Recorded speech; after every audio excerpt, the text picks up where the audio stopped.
दोस्तों, पृथ्वी के हर एक हिस्से में अलग अलग प्रकार के जलवायु और मौसम हैं। कहीं जीने के लिए परिस्थिति बेहद सरल है तो कहीं बेहद विषम, लेकिन जीवन बुरे से बुरे हालातों में भी जीना सीख ही लेता है। हिमालय की ऊंची चोटियां सदैव बर्फ से ढकी होती है। ठंड तो इतनी भयंकर कि जिस्म से खाल तक उतर जाए। बेहद ही तेज हवा के थपेड़े आंखें खोलने का भी अवसर नहीं देते। साथ ही ऑक्सीजन की कमी दम को घोंट देती है। यदि किसी इंसान को इन ऊंची चोटियों पर चढ़ने को कहा जाए तो ऑक्सीजन के सिलेंडर, हवा रोधी मोटे कपड़े एवं आंखों पर चश्मा चढ़ाए बिना यहाँ कुछ घंटे गुजार देना भी नामुमकिन है। लेकिन प्रकृति के खेल निराले और अद्भुत होते हैं। इतनी विषम परिस्थितियों में भी अनेकों जीव जंतु बिना किसी विशेष संसाधनों के हिमालय की चोटियों पर अपना जीवन सुगमता से जी रहे हैं, क्योंकि इन जीवों को संसाधन प्रकृति ने खुद प्रदान किए हैं। तो चलिए आज के वीडियो में हिमालय की ऊंचाई पर रहने वाले कुछ असाधारण जीवों के बारे में ही जानते हैं। हिमालयन थार। दोस्तों, हिमालय की ऊंची चोटियों के शुरू होने से पहले के इलाके तक भारी बारिश होती है, किंतु भारत के दक्षिण पश्चिमी हिस्से से आगे बढ़ता मानसून इन चोटियों को पार नहीं कर पाता। यही वजह है कि इन चोटियों से दूसरी ओर बेहद कम बारिश वाला सूखा रेगिस्तानी इलाका है। इस ऊबड़ खाबड़ पथरीले एवं कम बारिश के क्षेत्र में अनेकों खूबसूरत जानवर निवास करते हैं, जिनमें से एक है ये जंगली बकरी। इसे हिमालयन थार भी कहा जाता है। अपने गहरे भूरे और लाल रंग के लंबे बालों के कारण ये बकरी काफ़ी खूबसूरत दिखाई पड़ती है। ये बकरी ऊंचे इलाकों में मौजूद दुर्लभ जड़ी बूटियों वाले पौधों को अपनी खुराक में शामिल करती है, जिस वजह से माना जाता है कि हिमालयन थार बेहद ही स्वस्थ जीवन जीती है। प्रतिदिन सुबह के समय भोजन की तलाश में हिमालयन थार ऊंचे पर्वतों पर अपनी चढ़ाई शुरू करती है और शाम ढलते ढलते ये वापस नीचे की ओर उतर आती है। भारत सहित ये बकरी भूटान, नेपाल और तिब्बत क्षेत्र में भी पाई जाती है। Musk deer. दोस्तों, मस्क डियर को हिंदी में कस्तूरी मृग कहते हैं। यह जानवर बेहतरीन खूबियां रखता है। शाकाहारी होने के बावजूद भी कस्तूरी मृग के पास शेरों की भांति कैनाइन दांत होते हैं। एक हिरण के लिए इन दांतों का क्या प्रयोग है, यह आज तक समझा नहीं जा सका है। मस्क डियर किसी खरगोश की ही भांति उछलते हुए चलता है। बड़े ही अद्भुत तरीके से उछलते हुए ये मृग स्पाइडरमैन की ही तरह दीवारों तक पर चल लेता है। लेकिन इस जानवर की सबसे बड़ी खूबी है इसकी नाभि में पाए जाने वाली कस्तूरी ग्रंथि। इस ग्रंथि से रिसने वाले पदार्थ को कस्तूरी कहा जाता है, जिसकी खुशबू संसार की सर्वोत्तम खुशबुओं में गिनी जाती है।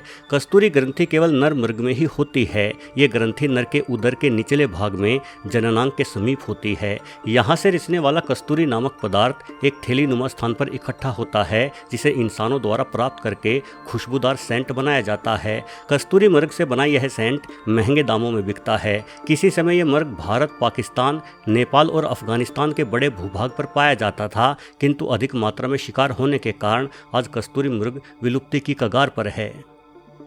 पांडा।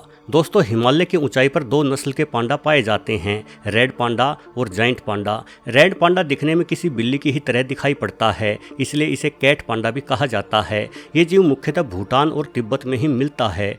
बेहद ही खूबसूरत दिखाई देने वाला ये जीव पेड़ों पर चढ़ने में माहिर है। लाल पांडा बांस के पेड़ों को अपने भोजन में शामिल करता है। लाल पांडा के साथ साथ धरती का सबसे बड़ा पांडा यानी जाइंट पांडा भी हिमालय क्षेत्र में ही पाया जाता है। हालांकि लंबे समय तक पांडा परिवार में शामिल किया जाने वाला ये जीव असल में पांडा नहीं बल्कि भालू की प्रजाति से संबंधित है। हाल ही में हुई डीएनए स्टडी से जाइंट पांडा में अन्य पांडों की बजाय भालुओं से अधिक समानता देखी गई है।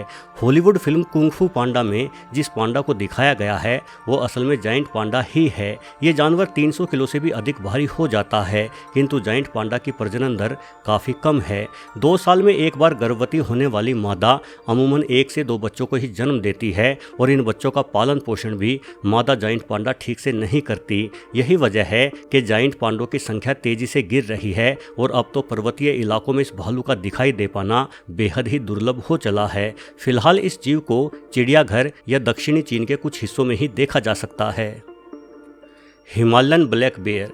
हिमालयन ब्लैक बेयर को भारतीय भालू भी कहा जाता है, क्योंकि यह भारत के हिमालय की पहाड़ियों पर पाया जाने वाला सबसे प्रमुख जानवर है। हालांकि भारत सहित ये भालू नेपाल, भूटान, चीन और पाकिस्तान में भी देखा जा सकता है। आमतौर पर इस भालू का वजन 100 किलो के आसपास होता है, किंतु कुछ एक भालू 200 किलो से भी अधिक भारी हो जाते हैं। भारी वजन होने के बावजूद भी ये काला भालू लगभग 60 किलोमीटर प्रति घंटे की रफ्तार से दौड़ सकता है। इस भालू को काफ़ी बुद्धिमान जीव माना गया है और ये माहिर पर्वतारोही भी है। काला भालू पेड़ और पहाड़ियों पर बिना रुके बड़ी ही तेजी से चढ़ सकता है। हिमालय के भयंकर ठंडे इलाके में रहने का तरीका इस काले भालू ने बड़े अच्छे से सीख लिया है। कड़ाके की ठंड के दौरान ये अपना अधिकतर समय सोते हुए ही बिताता है। इस दौरान ये लंबे समय तक बिना खाए पिए भी खुद को जीवित रख लेता है। हिमालयन काला भालू काफ़ी बड़े भूभाग पर पाया जाने वाला जीव है। एक अनुमान के मुताबिक हिमालय पर्वत पर 50,000 से अधिक काले भालू अपना जीवन जी रहे हैं। सर्दियां बीतने पर ये भालू अधिक मात्रा में खाकर तेजी से अपना वजन बढ़ाते हैं। इस दौरान ये भालू सब कुछ खा जाता है।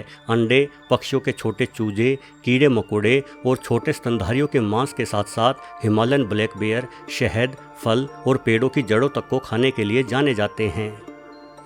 मरमोट दोस्तों, मरमोट एक अनोखा सा दिखाई देने वाला जीव है जो मुख्यतः गिलहरियों के परिवार से संबंध रखता है। ये जीव दुनिया भर के ठंडे इलाकों में पाया जाता है।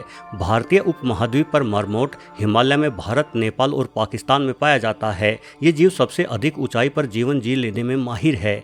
मरमोट सिर्फ मार्च से सितंबर तक के महीनों में ही सक्रिय रहते हैं। बाकी का समय ये शीत निद्रा में सोते हुए काटते हैं। अपना 80% समय मरमोट जमीन के अंदर बनाई गई गुफाओं में ही बिताते हैं और ये केवल खाने की तलाश में ही बाहर निकलते हैं।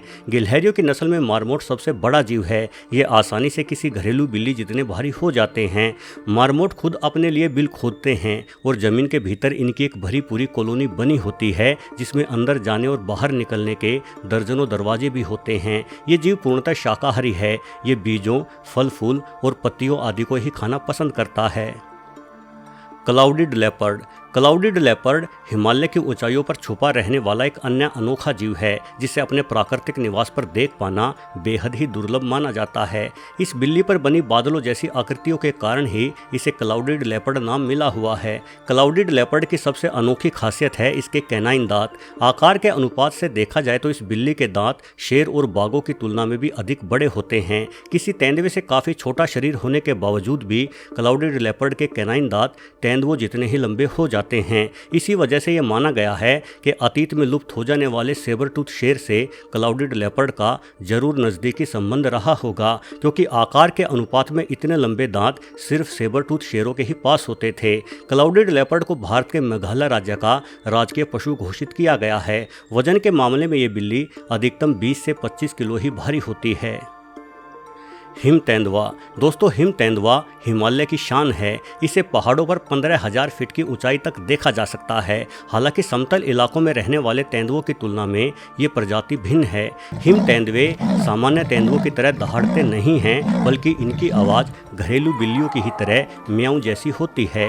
वैज्ञानिक तौर पर आकलन करने से ये जाना गया है कि हिम तेंदुआ सामान्य तेंदुओं के मुकाबले बाघों से ज़्यादा करीबी संबंध रखता है। दुनिया भर के जीव वैज्ञानिक मानते हैं कि हिम तेंदुआ बिल्ली परिवार के सबसे प्राचीनतम जीवों में से एक है और बाघ इन्हीं से विकसित हुए हैं।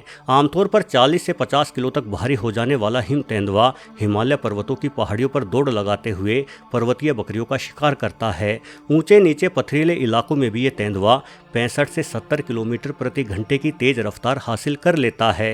हिम तेंदुओं के शरीर पर चर्बी की मोटी परत होती है, जिस कारण कड़ाके की ठंड से भी ये बचे रहते हैं। साथ ही इनके पंजों की त्वचा मोटी, लचीली और सख्त होती है।